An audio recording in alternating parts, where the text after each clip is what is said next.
The scorching sun of Arizona painted the desert in golden shadow as John Miller rode steadily across the wasteland, his horse's hooves pressed into the dry earth, leaving trails that the wind quickly tried to erase. Once John had been a man whose name carried fear, a gunslinger whose hands were steady and deadly, but now his eyes carried a different weight, stories of loss, regret, and too many battles fought.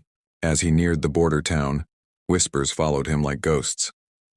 Folks spoke of the Apache, their voices trembling as if even the desert wind might carry vengeance. Yet John remained untouched by the fear. He had seen worse than rumors, had buried friends and enemies alike. For him, the land itself was alive, brutal but honest, and far less dangerous than the lies of men who hid behind locked doors and trembling words. When night arrived, the world transformed. The desert that seemed merciless by day turned hauntingly beautiful.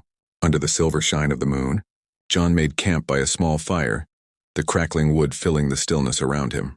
He leaned back, letting the warmth soak into his weary bones, when a faint sound caught his attention. At first it was so soft he thought it was the desert breeze, but as the moments passed the sound became clear. Footsteps. His hand instinctively brushed near his revolver, old habits guiding him, but he didn't move. Out of the shadows she emerged. A young Apache woman, her long black hair glowing in the moonlight, her dark eyes burning with something untamed. She walked with quiet steps, but her presence was impossible to ignore. She stopped across from him, letting the fire's light reveal her face fully.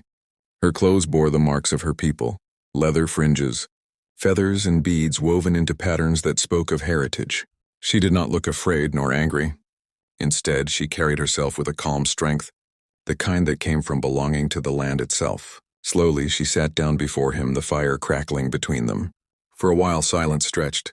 The flames rose and fell, coyotes howled in the distance, and John found himself staring at her, almost forgetting to breathe.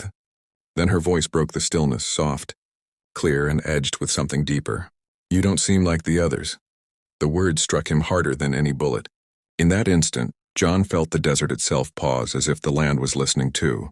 A new line had been drawn in his life, and he knew nothing would ever be the same again.